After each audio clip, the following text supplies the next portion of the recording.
Travis Wayne Goodsell. In 4th Nephi, chapter 1, there again began to be a division among the people. And this division was patternistic from the beginning of the Book of Mormon, where those who were followers of Nephi and descendants of Nephi eventually got big enough so that they classified them according to their tribal name. Likewise with the Lamanites. Lamanites, Lemuelites, and Ishmaelites.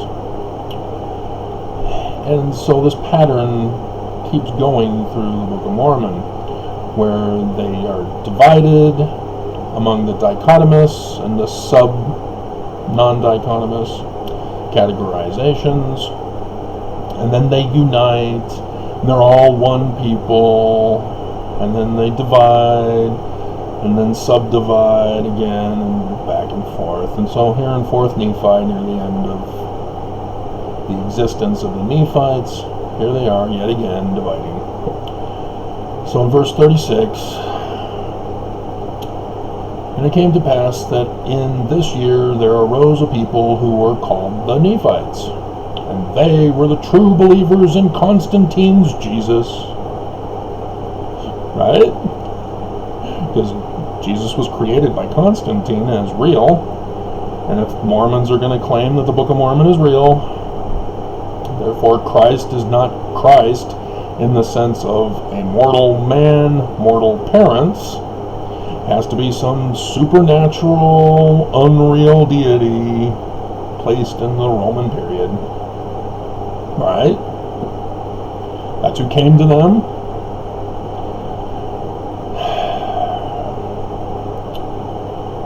So notice it just says Christ. And among them were those who were called by the Lamanites, Jacobites, and Josephites, and Zoramites. Therefore, the true believers in Constantine Jesus, not the Jewish Christ Moses, or the future man-like Moses of the latter days, of whom Joseph Smith was really a believer in.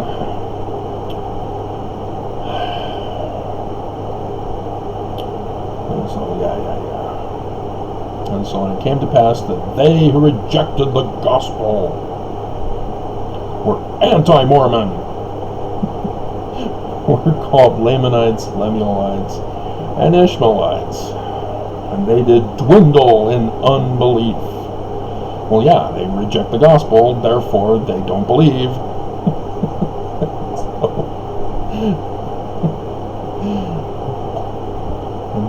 It's a little Jewish thing where you say it one way and then you say it in a different way, and it means the same thing. Wonder where they got Jewishness in the Book of Mormon from. A lot of it was Jewish mystical rather than conservative Jew. That's interesting. But in saying Jew and Christian and Mormon, yeah, there's a lot of division among religions, even anti-Mormon, Korahor apostates.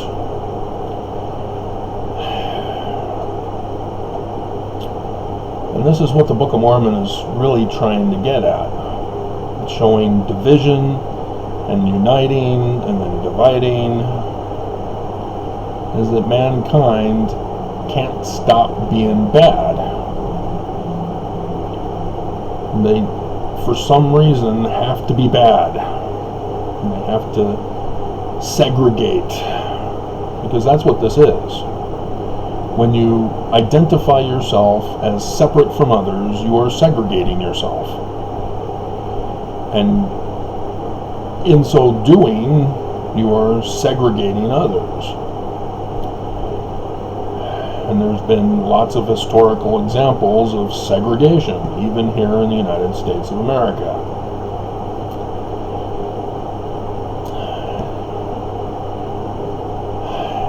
I can't remember if it was earlier this year, or if it was from last year, there was a news report I caught, as I was kind of curious as to why I hadn't seen this SNL character before, or since.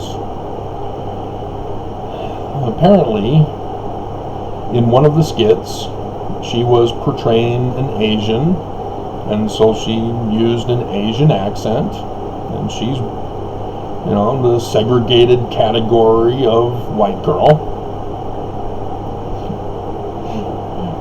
And because she played Asian with an Asian accent, she was fired. And so I was like, what? What? And if you do not understand, comedians all over the nation are being attacked for this segregationalist policy. How dare you? We are an individual segregated category that must be protected. We need laws to protect our segregated category, specifically for us. So you want a segregated law to protect you for your segregationalists. This is what it's all about. This is Democrats. They claim equality. Oh, we want us all to be one, and democracy, majority vote. But they want everybody to be segregated.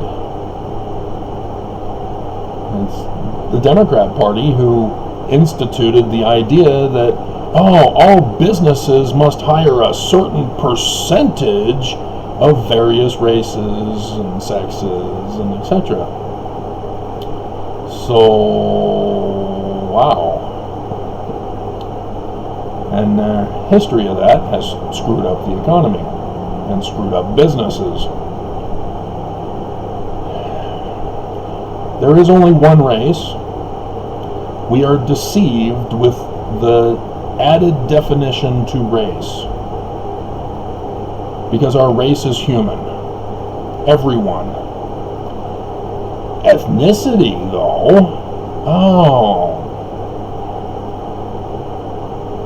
yeah, that's what we're supposed to really be talking about when we say, which race are you? Even government forms have it wrong. Which race are you? It's all segregationalist. We are human. So if you didn't watch Saturday Night Live last night, I'm surprised I'm not seeing the news all ablaze about, oh no, a Hispanic woman pretending to be a little white girl using a little white girl accent. Why isn't she getting fired? She was even using whiteface. Oh no! Was it because everybody was shocked about the pedophilia that was going on behind the scene in that skit?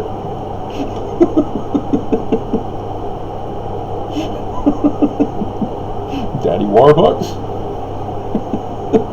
The pedophile pimp of the orphanage?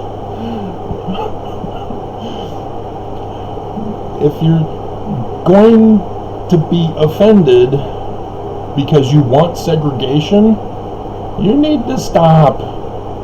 You're the bad person. Dear God. And you see motive behind it. And oftentimes they want money. Not just law protection. It's for money. It's all about getting the good jobs, getting reparations, getting the high positions of power over others.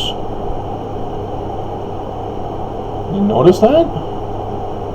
I mean, dear God. Yeah, you don't want to be treated as human. You want power. And you're using extortion threats and emotional blackmail to get it.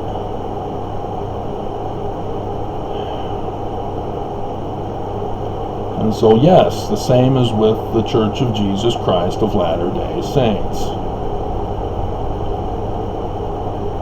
Mormons who cannot let ex-Mormons go,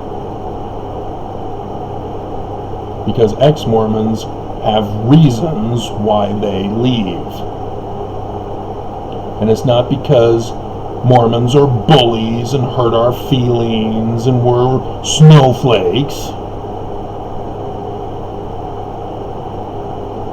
It's because of hearsay, false accusations that Joseph Smith is a pedophile rapist.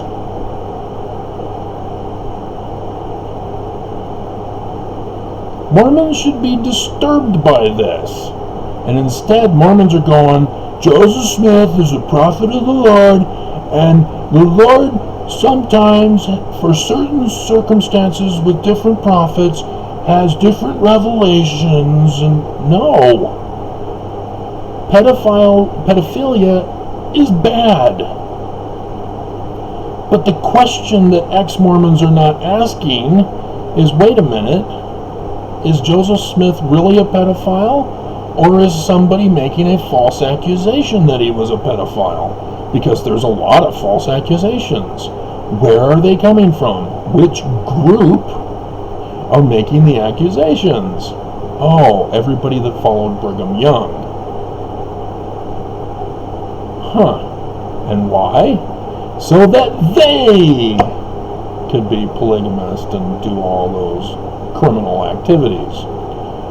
And so yes, Joseph Smith is a criminal, but he's a prophet of God, says Mormons. Ex-Mormons say, I can't be involved with this. I'm not going to find out what the truth is. I'm disturbed.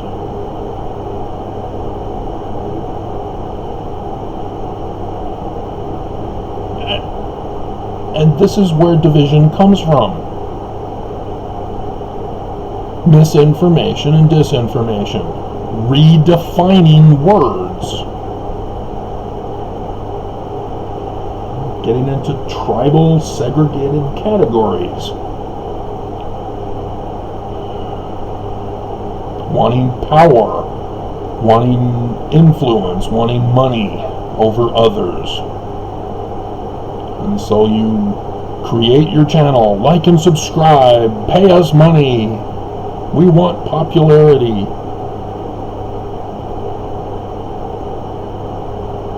I don't. I just warn you. And there's the difference. The real racists, the real sexists, the real bigots are not because they dress up as their favorite character who just happens to be another sex or another race or another sexual identity. It's hatred.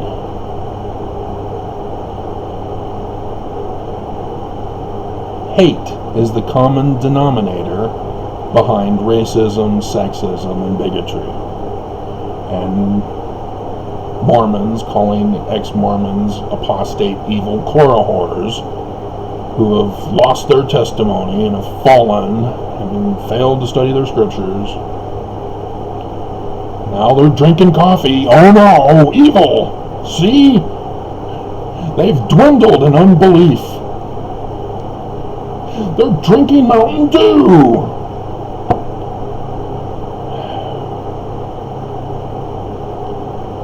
When the true crime is from Mormons with their hatred.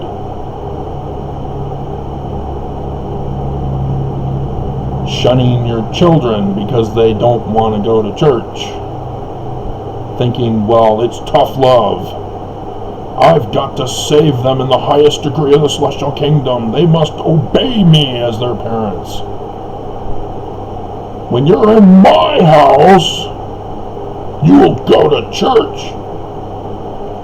Is it any wonder that Mormon kids of bishops as fathers pretend to be the wild child.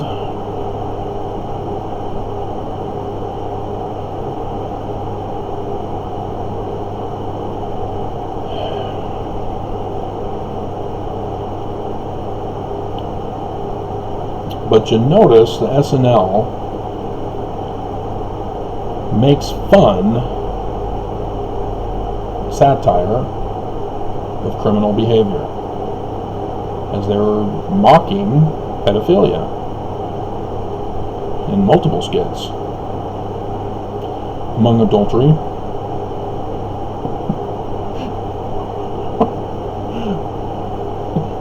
which is a thing, I guess, now. Husbands videotaping their wives with some other guy, like a pool boy.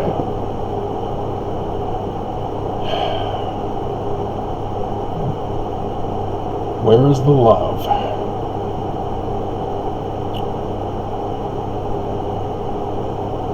But yeah, all I saw in the news was Michael Che's roast of Trump and his new website. Hilarious.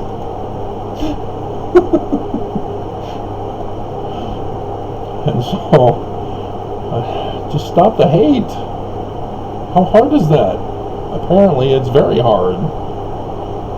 People are just in a downward spiral of hate, and they can't pull out. And it's sad, because you're being destroyed. This is what hate does. It murders. You know, you don't want to wear a mask.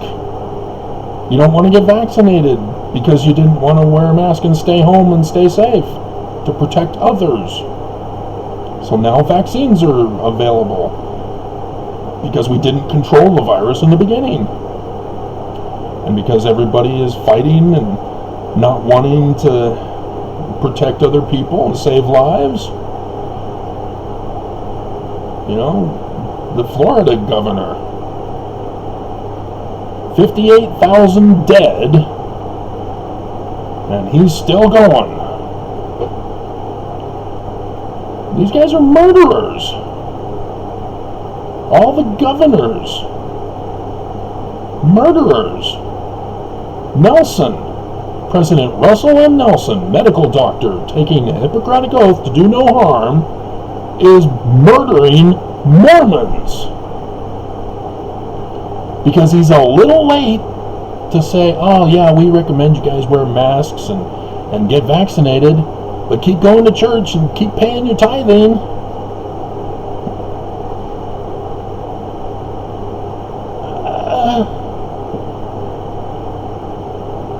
People who are bad are incapable of being good. And we are witnessing an entire nation, an entire church of bad.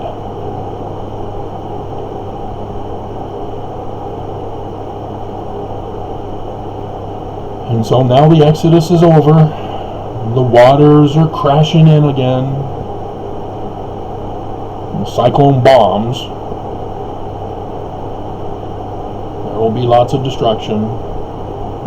But the harvest is come and gone. Where are the true saints of the Lamb?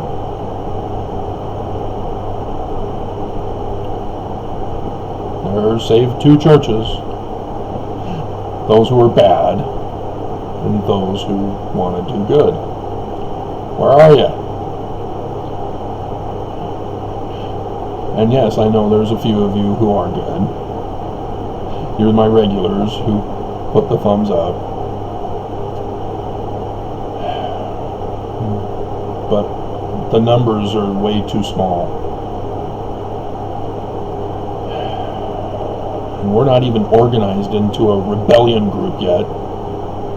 What's up with that?